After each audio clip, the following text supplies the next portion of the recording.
Shalom, selamat pagi Bapak Ibu yang dikasih Tuhan, puji nama Tuhan ya. Pagi hari ini 26 Januari 2026, Tuhan memberkati kita dengan hari yang baru, dengan kekuatan yang baru, dengan rahmat-Nya yang selalu baru setiap pagi. Ayo kita doa sama-sama. Bapa Allah Roh Kudus, terima kasih.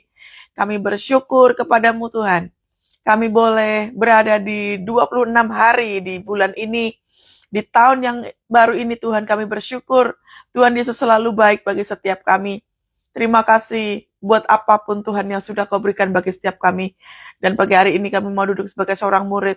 Biarlah pengurapan Tuhan turun memenuhi setiap kami Tuhan. Kami mau mendengar Tuhan. Berkati setiap jaringan internet, berkati device yang kami pakai, berkati rumah kami dengan shalom Tuhan. Kami berdoa semua berjalan dengan baik. Ini saat teduh live miliknya Tuhan. Roh Kudus ambil alih bagi setiap kami. Terima kasih. Di dalam nama Tuhan Yesus, haleluya, amin. Ya, tema pagi hari ini adalah janji Tuhan pasti. Nah, biasanya jemaat Tuhan itu paling suka sama janji Tuhan. Nah, janji Tuhan itu pasti. Tetapi bagaimana cara mendapatkannya? Nah, itu kita harus tahu. Ya, buka kitabnya saudara di Mazmur 12 ayatnya yang ke-7. Mazmur 12 ayat yang ke-7. Kita akan melihat semurni apakah janji Tuhan itu, sekuat apa, dan mengapa kita harus menerimanya. Ya, Mazmur 12 ayat yang ke-7. Mari baca sama-sama. Janji Tuhan adalah janji yang murni, bagaikan perak yang teruji. 7 kali dimurnikan dalam dapur peleburan di tanah. Nah, ini perhatikan saudara. Janji Tuhan adalah janji yang murni. Mengapa disebut dengan janji Tuhan? Yang namanya memberkati, membuat kita bahagia, membuat kita tentram, dipenuhi dengan damai sejahtera, dipenuhi dengan kekuatan Tuhan, yaitu memang karakternya Allah bagi setiap kehidupan kita. Kita mau perilakunya seperti apapun, jahatnya kayak apapun, Tuhan tetap mengasihi kita. Oleh sebab itu, ini adalah salah satu karakter Allah untuk memberkati kehidupan kita. Makanya pagi hari ini, kitab Mazmur hendak memberitahukan kepada kita bahwa janji Allah itu pasti murni. Nah, coba kita lihat saudara, apakah yang dimaksud dengan murni? Tadi kita tahu bahwa janji Tuhan itu adalah ya firman Tuhan ini. Firman Tuhan adalah perkataan Allah itu. Apa yang ada di dalam pikiran Tuhan, apa yang ada di dalam hati Tuhan, apa yang diucapkan, semua sama. Selaras dengan sorga. Nah, janji itu tidak mungkin dilanggar oleh Tuhan. Karena itu adalah isi hati Tuhan. Makanya Alkitab atau Injil itu adalah kekuatannya Tuhan. Gak heran kan kalau kita waktu baca firman kok tiba-tiba ini firman Tuhan kok merema ya buatku. Ini firman Tuhan kok kuat banget ya buatku. Nah, itu karena ada janji Tuhan. Karena itu ada kekuatan Tuhan. Itulah kenapa ketika kita baca firman Tuhan kok kayaknya aku jadi lebih kuat ya. Kok aku lebih tough ya. Aku jadi ngerti jalannya harus ke kanan atau ke kiri karena itu adalah suara Tuhan. Jadi kalau Anda mau bertanya bagaimana sih caranya mendengar suara Tuhan, nih salah satunya. Firman Tuhan. Memiliki satu ketekunan untuk membaca dan merenungkan firman Tuhan. Membaca dan merenungkan itu tuh mengerti, menelaah, mengoneksikan diri kita kepada Tuhan. Jadi apa yang kita lakukan itu selaras. Tahun 2026, cara kita hidup harus selaras dengan sorga. Katakan amin saudara ya. Kata murni itu artinya yaitu perkataan Tuhan. Gak kecampur sama perkataan manusia atau perkataan iblis. Enggak. Janji Tuhan itu adalah pemberian Tuhan sendiri. Tidak ada intervensi manusia apalagi iblis. Gak ada sama sekali. Jadi, janji Tuhan adalah janji yang murni. Janji Tuhan adalah perkataan Allah itu sendiri. Janji Tuhan itu pasti tergenapi. Ada tujuan ilahi di situ. Amin. Nah, pengertian yang kedua mengenai kata murni itu artinya memiliki motif yang baik. Tidak ada motif kejahatan. Rancanganku, kata Tuhan, bukanlah rancanganmu. Rancangan Tuhan senantiasa membawa damai sejahtera. Jadi bukan rancangan kecelakaan, tapi rancangan yang membawa damai sejahtera. Itulah kenapa tadi kalau misalkan kita lagi baca firman Tuhan, kok hatiku adem ya, kok hatiku penuh dengan damai sejahtera. Nah, karena di situ mengandung yang namanya tidak ada motif jahat bagi Tuhan. Tuhan sangat mengasihi kita, saudara.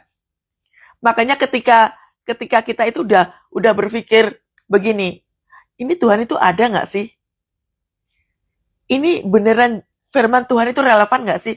Apakah firman Tuhan itu tuh benar-benar terjadi atau enggak sih? Apakah Allah itu ada di dalam setiap kehidupan kita? Biasanya ketika muncul kayak begini, kita udah desperate banget.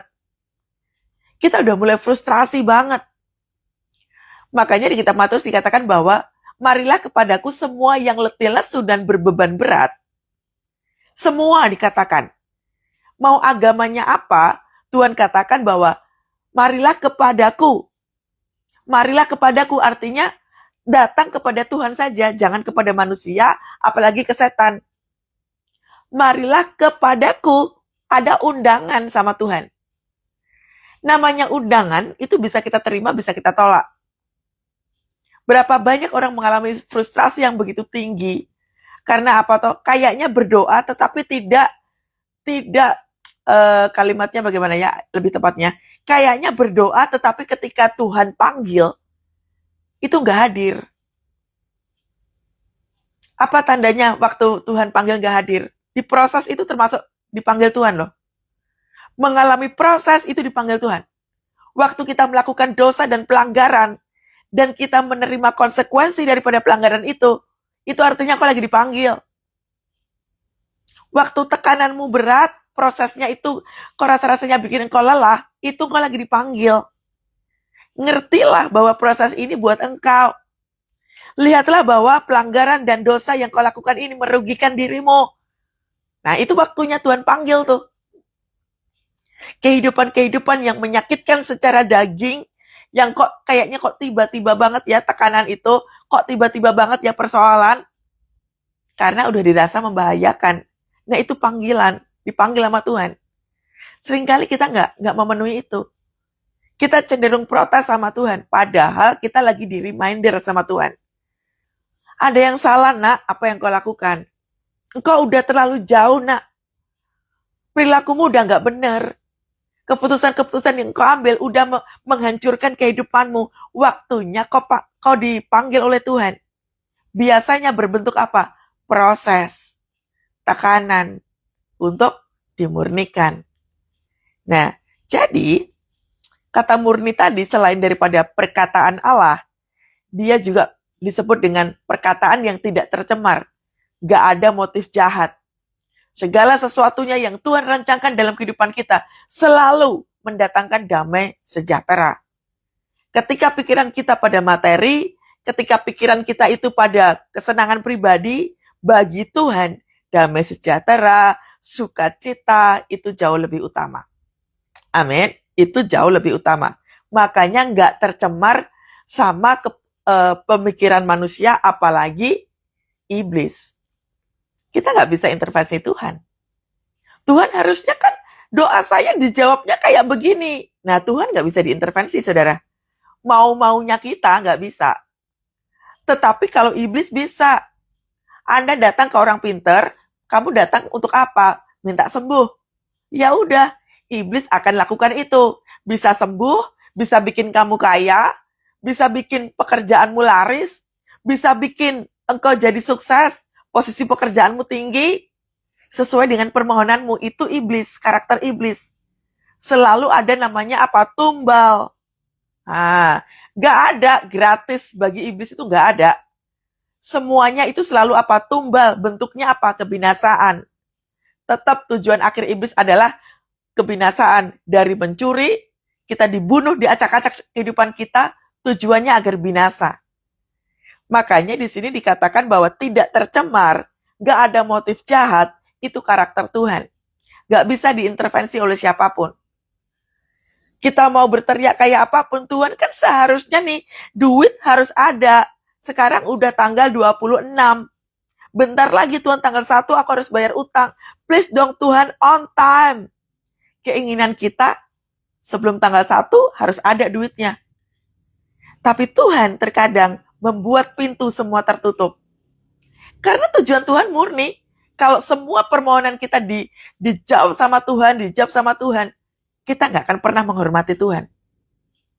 Kita nggak akan pernah bisa menaruh rasa hormat, nggak hidupnya takut akan Tuhan, semena-mena sama Tuhan.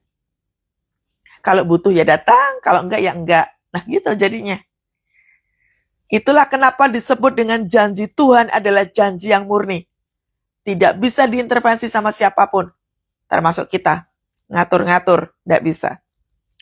Di situ dikatakan, bagaikan perak yang teruji.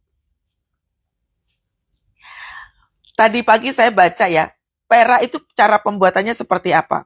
Sudah pasti dipanaskan di api. Dipanaskan di api. Proses kehidupan kita panasnya kayak panasnya perak di atas api. Menyakitkan sekali. Kita berteriak, rasa-rasanya udah berdarah-darah, nggak berkekuatan. Perak itu diujinya pasti di atas api. Yang kedua, perak itu harus bersih. Nggak boleh ada kerak atau kotoran-kotoran. Dimasukkan dulu ke dalam api, supaya apa? Keraknya itu yang nempel itu saudara ya, itu langsung keluar, langsung terlepas maksudnya. Terlepas. Makin panas, makin terlepas. Nah, begitu sudah terlepas, diangkat. Belum bersih, digosok. Makanya proses kehidupan nggak gampang. Proses kehidupan itu tujuannya murni, semurni-murninya. Nah, begitu udah digosok nih, dimasukkan lagi ke dalam api. Cemplung ke meneh, masukkan lagi. Benar-benar kualitasnya harus bersih. Itu pengertian murni. Jadi waktu kita diproses sama Tuhan, kita mau protes kayak apapun, kita mau berteriak kayak apapun, kalau Tuhan belum menyatakan selesai, ya belum. Kok rasa-rasanya doaku mental ya, prosesmu belum selesai. Kalau masih protes, masih marah sama Tuhan, apalagi kalau langsung doanya langsung berhenti gitu, wah, Anda harus ngulang. Karena yang namanya proses, coba aja. Pembuatan Pembuatan si perak ini, kalau udah dimasukkan ke api, terus kemudian kau biarkan berhari mangkrak aja, makin kotor enggak? Makin kotor. Pembuatan perak harus sesuai dengan prosedur yang benar. Coba kalau seandainya kita diproses sama Tuhan, lalu kita berteriak sama Tuhan, Tuhan aku mundur aja, aku capek doa, aku capek puasa, aku capek, lalu engkau berhenti. Menjauhkan diri daripada Tuhan. Imanmu mangkrak. Kira-kira apa yang terjadi? Kotoran itu bakalan menempel terus. Kotoran kemarahan, gak bertumbuh, berlumut, jelek. Gak usah ngomong kualitas, boro-boro berkualitas, jelek penampilan. Apa jelek penampilan? Protes terus-menerus. Marah terus-menerus. Gak percaya Tuhan. Apalagi sampai pindah agama. Nah itu, karena waktu diproses sudah kabur. Berapa banyak orang mengalami satu stres yang tinggi. Stres salah satunya, penyebabnya apa? Berdoamu berhenti. Itu salah satunya. Yang kedua, Anda berdoa, tetapi isi doamu salah. Isinya permohonan semua. Nggak ada doanya, nggak ada pujian penyembahannya. Isinya permohonan semua. Nah, makanya yang namanya proses pembuatan perak itu harus benar-benar sesuai dengan prosedur dan sifatnya kontinu. Sampai benar-benar selesai. Lah, kalau belum bersih ya nggak bisa. dimurnikan berkali-kali. Di situ kalimatnya adalah 7 kali dimurnikan dalam dapur perapian. 7 kali dimurnikan. Berarti waktu pemanasan pertama, itu baru ngeresi. Ngeresi itu apa ya? Membersihkan kotoran-kotoran. Lalu kemudian digosok. Habis digosok, dimurnikan, masuk ke api lagi. Sampai benar-benar mata Tuhan itu melihat gak ada blind spotnya. Gak ada titik kotoran. Gak ada lagi kecacatan. Adakah kotoran yang mungkin nempel tapi gak kelihatan di dalam kasat mata? Mata Tuhan tuh jeli dalam kehidupan kita. Kehidupan kita dari ujung kepala sampai ujung kaki, semuanya itu tidak luput dari pandangan Tuhan. Cara kita bicara, cara kita membuat keputusan, cara kita hidup, cara kita memperlakukan manusia, cara kita memperlakukan Tuhan, semuanya itu dilihat sama Tuhan. Makanya mata Tuhan senantiasa tertuju kepada kita. Mataku tertuju padamu, segenap hidupku ku serahkan padamu. Bimbing aku masuk rencanamu untuk membesarkan kerajaanmu. Ku mau mengikuti kehendakmu Bapa. Hati-hati kalau nyanyi, dilihatin liriknya. Ikutin. Nggak asal bunyi mulut, tapi ikutin itu satu proses. Ku mau mengikutin kehendakmu Bapa. Ya kalau diproses, ikutin. Jadi ketika pintu belum terbuka, Tuhan lagi mengalihkannya. Jangan lihat pintu terbuka atau enggak, nak. Prosesnya belum kelar. Masih terlalu banyak kerak kotoran. Masih ada luka hati. Masih ada kekecewaan. Bahkan hatimu mengakar penuh dengan kepahitan. Pikiranmu cuma pikiran cabul. Pikiran-pikiran kotor. Fokusmu hanya masalah pribadi, kepentingan pribadi. Engkau nggak ngerti hatiku, nak. Nah, kayak gitu. Sampai benar-benar kepala kita ini nih, muka kita ini nih, bertemu muka dengan muka. Proses itu selalu berulang-ulang. Karena nggak mungkin pembuatan emas itu hanya sekali masuk ke dapur perapian. Nggak mungkin. Pasti akan berkali-kali sampai mengkilat. Makanya emas yang murni, yang mahal itu, selalu bersih toh. Berlian itu akan kinclong banget toh. Ininya. Apa tuh namanya ya? Berliannya itu ya. Diamondnya itu tuh kan masih kinclong gitu kan. Karena pembuatannya nggak gampang. Dan itu berkualitas.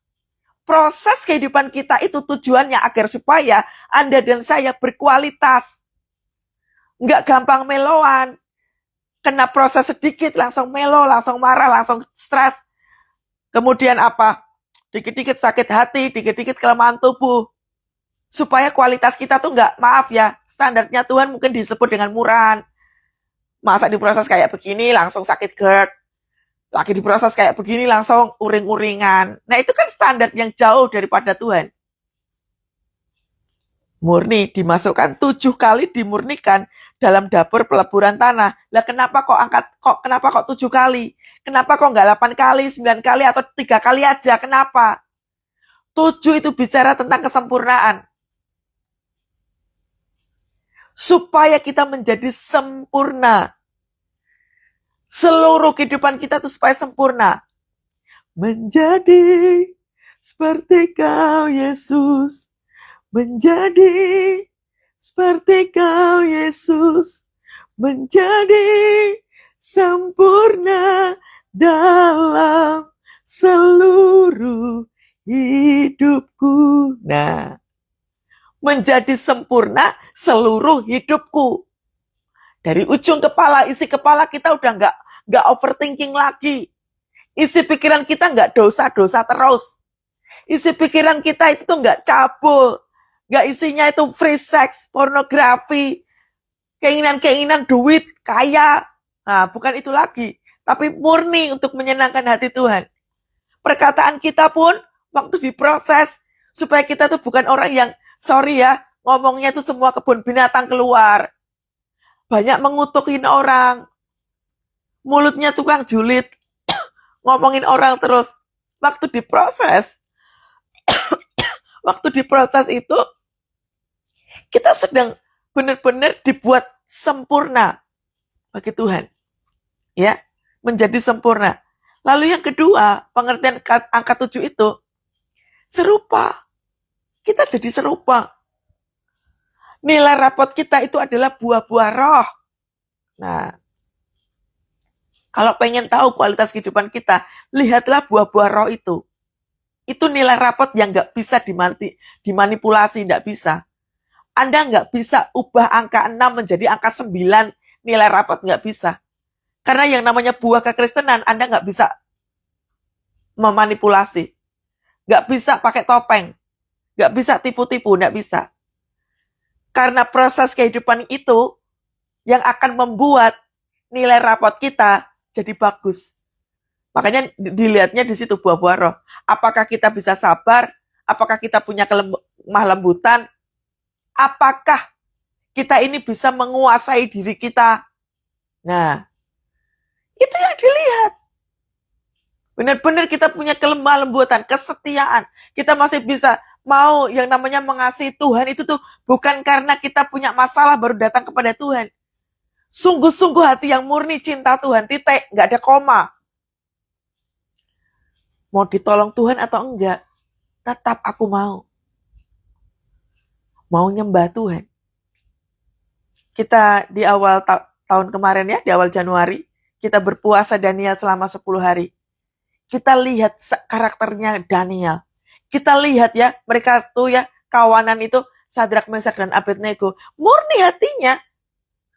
Gak kompromi terhadap perkataan apapun. Gak takut kehilangan pekerjaan. Gak takut dimasukkan ke gua singa. Gak takut dimasukkan ke dapur perapian. Gak takut. Kenapa? Tetap. Kehidupannya itu center. Kepada siapa? Kepada Tuhan. Berpusat kepada Tuhan. Mereka gak takut kehilangan pekerjaan. Mereka nggak akan kompromi terhadap utusan raja apapun. Raja mau bikin apa aja. Nah, kita juga begitu. Ada standar kehidupan. Makanya disebut 7 kali. Proses kita mungkin baru 2 kali, saudara. Aduh, wes bonyok kayak gini rasanya udah nggak kuat. Itu baru 2 kali mungkin. Baru prosesnya baru 2 kali. Anda masih harus ngikutin yang kelima kalinya. 7 kali. Supaya jauh lebih sempurna. Supaya kita serupa dengan gambar Allah. Gak uring-uringan. Overthinking itu tuh bukan contoh yang baik. Kita jadi insomnia. Lu anak Tuhan kok gak bisa tidur? Anak Tuhan kok gak bergairah? Anak Tuhan kok uring-uringan? Nah, kita perlu pembentukan. Supaya kita serupa dengan Tuhan. Namanya serupa itu artinya dia baca firman Tuhan, merenungkan terus dilakukan. Serupa. Yang tadinya suka gebrak meja jadi lemah lembut. Yang tadinya tuh marah-marah jadi lemah lembut. Yang gak mau mengampuni jadi mengampuni. Jadi memberkati. Pergi keluar untuk melayani jiwa-jiwa. Tiba-tiba jadi suka berdoa. Tiba-tiba suka banget baca firman Tuhan. Yang tadinya gak ngerti firman Tuhan, baca ini artinya apa toh. Tahu-tahu nih. Jadi kurius banget akan suara Tuhan. Ini nih apa ya ngomongnya. Lalu tiba-tiba dia berdoa, Tuhan Roh Kudus, aku nggak ngerti ini engkau ngomong apa. Lah. Tiba-tiba telinganya terbuka aja. Ada satu rema masuk. Ini buat kamu nak. Ayo bangkit. Ayo sembuhkan hatimu. Ayo pulihkan hidupmu. Ayo bangkitkan keluargamu. Ayo bangkitkan perekonomianmu. Nah itu ada yang namanya rema. Ada yang namanya instruksi atau perintah Tuhan. Hidup kita diubahkan. Itulah pentingnya kita melakukan saat teduh itu day by day. Konsisten, belajar konsisten, punya rasa komitmen di hadapan Tuhan. Nah, angka 7, angka kesempurnaan itu tadi memiliki arti kita mengalami perubahan. Seperti tadi yang saya sebutin tadi itu. Berubah karakter kita. Jangan hanya klaim, aku udah doa bu, udah puasa bu. Berarti kalau masih ngomong kayak begitu, karaktermu belum berubah. Karakter belum berubah, tujuan doamu udah salah. Tujuan ketemu sama Tuhanmu udah salah. Nggak murni lagi, nggak karena cinta lagi, karena ada embel-embel kebutuhan pribadi. Proses 7 kali itu menyakitkan. Masih ingat waktu Tuhan Yesus menyembuhkan orang yang buta dan tuli? Jarinya Tuhan Yesus dimasukkan ke dalam telinga si orang itu. Itu kan sakit. Udah dipisahin dari orang-orang, sendirian di situ cuma berdua dengan Tuhan Yesus. Lalu Tuhan Yesus apa? Masukin jarinya. Karena apa? Telinganya tuli. Gak pernah dengar firman Tuhan. Gak pernah dengar suara Tuhan. Gak pernah dengar lagu rohani. Kupingnya budak. Gak pernah dengar kebenaran firman Tuhan. Makanya perilakunya gak sesuai dengan Tuhan. Diproses. Supaya apa? Mendengar kembali. Nah, udah mulai mendengar nih. Tapi sayangnya mulutnya ngomongnya masih pedas. Masih suka ngomong jorok, masih suka ngomong kutuk. Sama Tuhan apa? Tuhan meludah, masukkan itunya ke dalam lidah. Kira-kira apa enggak? Mual itu kayak gitu. Terkadang kita dibuat kehidupan mual, gak kuat, gak berdaya supaya apa? Mulut kita gak ngomong jelek lagi. Benar-benar berhati-hati. Memiliki sikap penuh dengan rendah hati, hidup takut akan Tuhan. Cara ngomongnya hati-hati. Nah, Tuhan itu tipenya kayak begitu. Ada proses yang harus dilewati. Dari cara mata melihat dengan benar, cara mendengar dengan benar, perkataan kita mesti benar. Jadi ada step by step-nya. Nah, kalau jemaat cuman maunya mujizat instan, engkau nggak mau dimuridkan. Engkau hanya butuh, ayo cepat. Anda bukan murid. Murid itu duduk. Dia dengan bukunya dan catatannya. Dipelajari. Ikutin tes. Belajar lagi dengan bukunya dan catatannya. Masuk ke tes berikutnya. Itu murid. Coba murid yang kurang ajar. Dia ngomong sama langsung ke kepala sekolahnya. Mana Pak kepala sekolah? Saya langsung minta nilai rapot. Harus 100 semua. Jangan ada nilai merah. Kira-kira murid kayak begini mau diterima, saudara? Disogok berapapun, pasti suruh keluar. Nah, murid yang keluar daripada sekolah, apa contohnya? Brutal, toh? Saya dulu pernah, jam-jam sekolah, saya kabur sama teman-teman saya.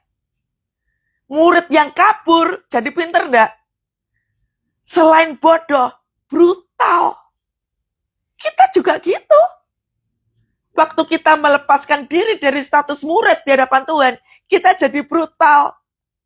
Gak mau dites, gak mau diproses, gak pernah mau belajar.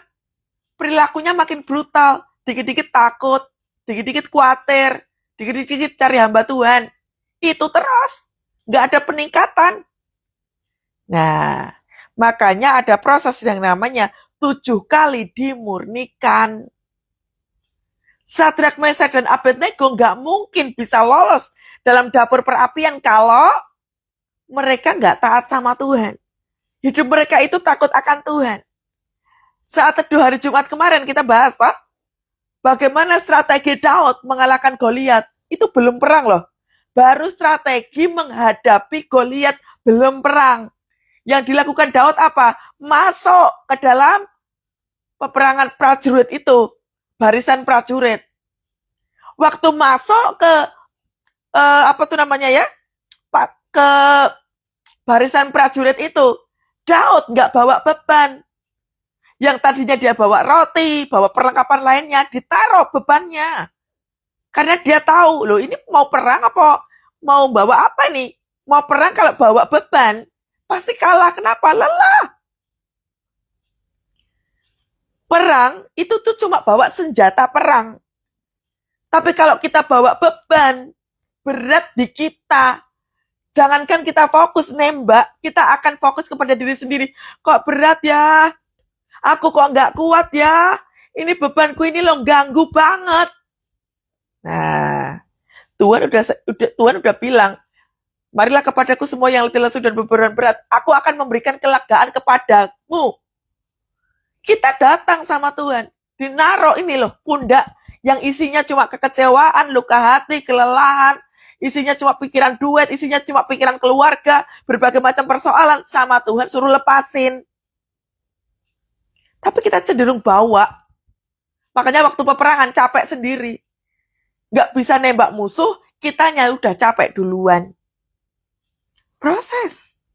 Itulah pentingnya proses itu 7 kali. Dimurnikan 7 kali. Sempurna. Seperti Tuhan. Jadi kalau diproses sama Tuhan, tujuannya itu, saudara. Anda salah alamat kalau teriaknya sama Tuhan. Kok begini ya jadinya? Loh, belum selesai kok. Kalau belum selesai nggak bakalan, saudara. Tapi tetap pilihan loh ya. Kita diproses sama Tuhan, mau terima atau tidak, pilihan. Pilihan ada pada kita, mau lanjut atau enggak. Kalau udah bilang enggak kuat, pasti engkau akan keluar. Sama seperti ilustrasi tadi. Anak murid yang keluar di jam mengajar, dia akan menjadi bodoh dan menjadi brutal. Sama, kita juga begitu. Waktu kita menolak proses, kita menjadi bodoh dan kita menjadi brutal. Contohnya ya sederhana itu tadi. Saya kalau puasa tuh sakitnya mah bu, gak kuat bu. Ya iya. Engkau gak ngerti betapa powerfulnya berpuasa itu. Yang kau pikirkan apa sakit mah bu, gak kuat bu. Waktu engkau diminta sama Tuhan, bangun pagi. Doa, pujian penyembahan, ngantuk bu, capek bu, harus masak bu, harus begini bu. Makanya jadinya bodoh dan brutal. Karena di pagi hari Tuhan mau menyampaikan isi hatinya. Pagi hari Tuhan mau memperdengarkan suaranya di telinga kita. Tapi kita sibuk sama urusan sendiri. Hari Kamis kemarin di Komsel Breakthrough di Kul Palmerah dibahas, perhatikanlah cara engkau hidup.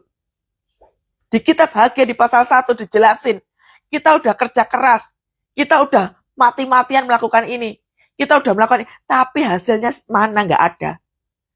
Yang dibawa sedikit, kalaupun bisa bawa pulang, masuk ke dalam apa? Berlobang. Berkatnya berlobang alias apa? Kita terima berkat, hilang gitu aja, entek gitu aja, habis gitu aja. Kita nggak ngerasain berkat Tuhan. Nah, perlu diperhatikan. Loh kayaknya kerja, tapi kok kayaknya hasilnya kok nggak ada ya? Kayaknya berdoa, tapi hasilnya kok nggak ada ya? Nggak ada yang berubah. Makanya kita bahagia di pasal pertama, perhatikanlah cara engkau hidup. Paham ya saudara? Jangan hanya Tuhan janjimu mana? Lah, mbok pikir diproses saja nggak mau kok minta janji. Proses dulu. Ini lihat di kitab Mazmur dikatakan, janji Tuhan adalah janji yang murni. Tadi sudah tahu ya, murni seperti apa? Itu standar loh. Dimurnikan, bagaikan perak yang teruji, dimurnikan 7 kali, itu standar. Standarnya Tuhan, bukan standar kita. Standarnya Tuhan. Kita kan nggak bisa, maaf ya, kalau saya itu kan suka makan ya, suka makan, suka masak. Kalau saya mau jualan, standarnya itu kan berarti standar yang enak, berkualitas, dan itu disukai oleh orang. Sama. Kita nggak bisa jualan makanan asal-asalan. Udahlah asin, biarin aja. Udahlah nggak usah pakai garam, biarin aja. Mau hambar kek, mau keasinan kek, mau apa, biarin aja lah. Yang penting jualan. Siapa sih mau tuku? Siapa yang mau beli? Nggak ada. Kita juga demikian, saudara. Ada standar ilahi, ada standar Tuhan yang ditaruh dalam kehidupan kita supaya kita bukan menjadi jemaat yang murahan. Saya suka sekali sama istilah ini. Jangan jadi jemaat yang murahan. Jemaat murahan itu seperti apa? Semuanya untuk kepentingan pribadi itu murahan sekali. Nggak peduli sama sekelilingnya nggak mau doain orang, nggak mau melayani orang, maaf ya. Itu murah sekali. Mau jadi apa toh? Di hidup ini mau jadi apa? Hanya urusan gue. berfungsi, berdampak, berpengaruh. Nih, 7 kali diproses sama Tuhan. Tujuannya itu berfungsi, berdampak, berpengaruh. Sehingga ketika masuk ke tahun amanat agung, kita dipakai sama Tuhan, udah ngerti. Hidup kita tuh berguna nggak sih buat pasangan kita?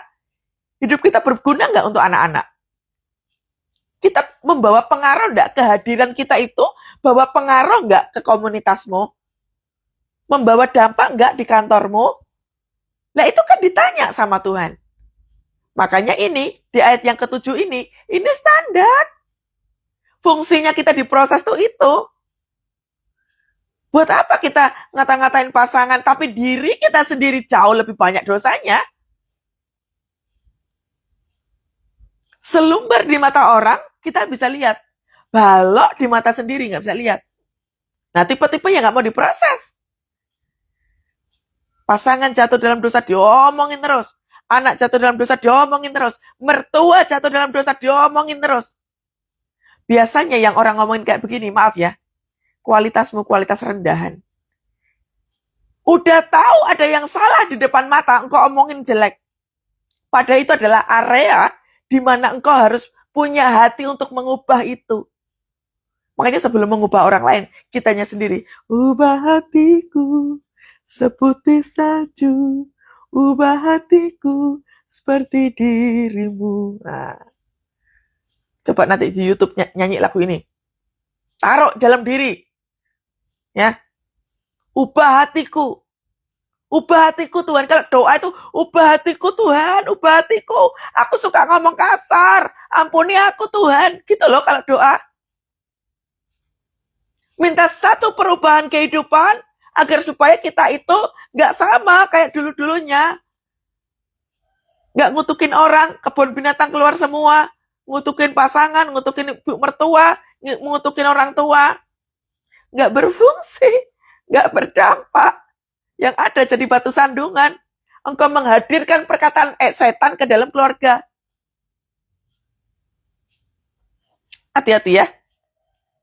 Kita mau jadi tiang doa, jadi imam, atau jadi messengernya setan. Messengernya setan itu apa? Itu loh. Suka ngomong kutuk, suka ngata-ngatain orang, merendahkan orang, itu messengernya setan. Semua perilaku setan ada pada mulut kita. Lalu kita lepaskan di rumah. Makanya yang terjadi sesuai perkataan itu. Mau ya diproses? Saya sudah saksikan kepada saudara, 2025 nggak mudah buat saya. Tekanannya besar sekali.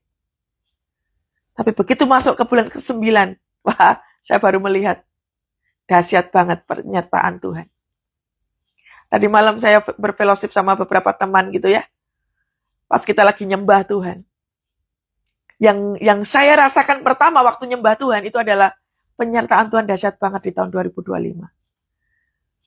Dan di tahun 2026, Tuhan mau untuk proses selanjutnya.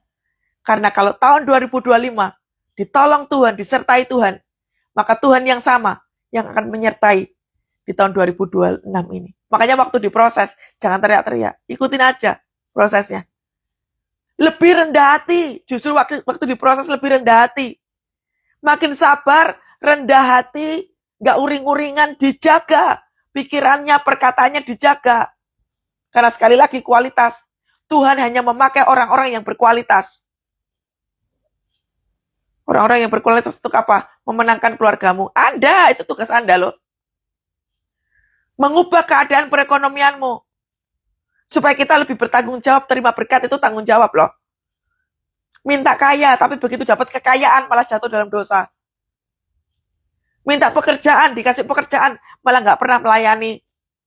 Minta supaya rukomu besar, udah diberkati Tuhan. Tapi duitnya buat dihambur-hamburkan, buat pesta pora. Itu tipe-tipe yang gak bertanggung jawab.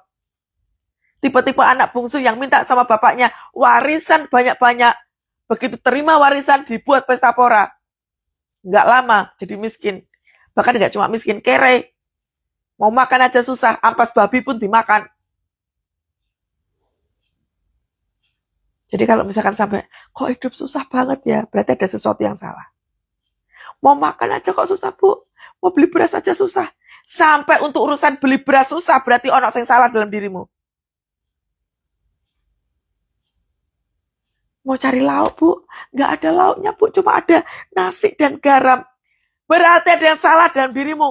Nggak mungkin sampai untuk urusan makan aja pintu mujizat nggak terbuka, itu nggak mungkin. Ada yang salah dalam dirimu. Mungkin perkataanmu nggak banyak ucapan syukur. Mungkin kau ngutukin Tuhan. Mungkin perkataanmu kasar. Nggak mampu mengucap syukur. Mengeluh terus. Bersungut-sungut. Bangsa Israel waktu bersungut-sungut, Tuhan murka. Di kitab Bilangan 11. Nanti dibaca. Waktu bangsa Israel bersungut-sungut, Tuhan murka. Udah dikasih tahu, engkau akan keluar dari tanah Mesir, engkau akan dipelihara oleh Tuhan, Tuhan akan menyediakan makanan, tapi mulutnya bangsa Israel itu bersungut-sungut terus. Orang bersungut-sungut udah pasti overthinking, udah pasti sakit-sakitan, udah pasti susah dibentuk, itu tipe-tipe orang overthinking, tipe-tipe orang yang bersungut-sungut. Makanya prosesnya 7 kali, supaya sempurna. Amin ya. Saya setelah selesai di tahun 2025, makanya saya tahu hasilnya keren. Makanya di tahun 2026, saya berani mengatakan, Tuhan, hamba-Mu berdiri di hadapan-Mu dengan penuh sukacita. Tuhan mau apa? Silakan Roh Kudus. Hamba-Mu nurut. Nah, harus punya keberanian kayak gitu. Ya. Lebih mengutamakan kualitas daripada kekayaan semua. Amin. Udah, ya kita doa. Menjadi seperti Kau, Yesus. Menjadi seperti Kau, Yesus. Menjadi sempurna dalam seluruh hidupku. Tuhan, terima kasih buat firman Tuhan pagi hari ini. Kami rindu dimurnikan menjadi serupa dengan-Mu. Kami banyak salah, Tuhan. Dalam cara berpikir, dalam cara berkata-kata, dalam berperilaku kami banyak salah. Ampuni kami, Tuhan. Ampuni kami. So, pagi hari ini, Tuhan, setiap dalam proses kehidupan yang menurut kami gak kuat secara daging, kami lemah di dalam semuanya itu. Kami hanya bisa minta bantuan-Mu ya Roh Kudus. Pimpin kami, angkat kami kembali. Di masa-masa sukar, di masa-masa proses ini, buat kami menjadi kuat, teguh, berdiri ya Tuhan. Ini kami hamba-hamba-Mu, ini kami pasukan-pasukan doa-Mu. Pengharapan Allah turun memenuhi setiap kami pagi ini. Kami menjadi prajurit yang tangguh, seperti Sadrak, Mesach, dan Abednego, yang gak kompromi dengan apapun. Matanya tertuju kepada Tuhan, sekalipun masuk ke dalam dapur perapian, tetap hati yang bersukacita, tetap integritas, tetap pegang kuat akan Tuhan. Gak kompromi sama apapun. Pegangan kami hanya firman. Karena kami tahu, janji Tuhan adalah janji yang murni. Seperti perak yang terus dimurnikan 7 kali. Kami pegang kuat ini ya Tuhan. Waktu kami diproses Tuhan, kami pegang ini. Firman Tuhan ini melekat di hati kami. Terima kasih Bapak, kami boleh berada di proses. Kami boleh diproses, kami boleh melihat kuasa Tuhan itu bekerja dahsyat sekali. Terima kasih Tuhan, terima kasih. Kau luar biasa bagi setiap kehidupan kami Tuhan. Terima kasih. Saya melihat saudara, Anda mengalami satu kebangkrutan yang luar biasa. Duitmu habis, benar-benar Anda gak punya kekuatan. Kenapa sampai uangnya habis? Karena engkau cenderung berpegang pada uang. Makanya yang dianggap mamon itu sengaja diangkat sama Tuhan. Supaya lebih banyak mengutamakan Tuhan. Tertuju kepada Tuhan. Anda yang mengalami bangkrut itu, angkat tanganmu saudara. Bapak Allah Roh Kudus, engkau melihat anakmu yang mengangkat tangan ini. Mereka bangkrut, mereka gak punya apa-apa. Tapi hamba tahu, kami tahu ya Tuhan. Proses kehidupan itu, Tuhan yang buat. Agar supaya seperti si perak ini. 7 kali dimurnikan menjadi perak yang teruji. Anakmu Tuhan, jemaatmu yang mengangkat tangan ini Tuhan. Mereka mau diuji, mereka mau seperti perak yang teruji. Yang murni hatinya. Biarlah dia dan pasangannya, suami istri ini Tuhan, diberkati Tuhan berlimpah-limpah. Dalam proses yang menyakitkan ini. membuat mereka timbul seperti emas. Luar biasa dahsyat kualitasnya. Terima kasih Tuhan, terima kasih. Ayo angkat tangan sama-sama. Dan kiranya berkat daripada Allah Bapa, Putra, dan Roh Kudus menyertai kita semua mulai pagi hari ini dan sampai selama-lamanya. Setiap apa yang kita kerjakan atas perkenanan Tuhan, Tuhan membuka jalan, Tuhan menggenapinya, dan apapun yang dikerjakan dibuat Tuhan menjadi berhasil. Pengurapan Tuhan turun memenuhi setiap kita. Dalam nama Tuhan Yesus. Haleluya. Amin. Dahsyat. Ya, tinggal praktek ya. Jangan protes waktu diproses. Tuhan mengasihi kita semua. Sampai ketemu besok pagi saudara. Shalom, shalom. Tuhan Yesus memberkati.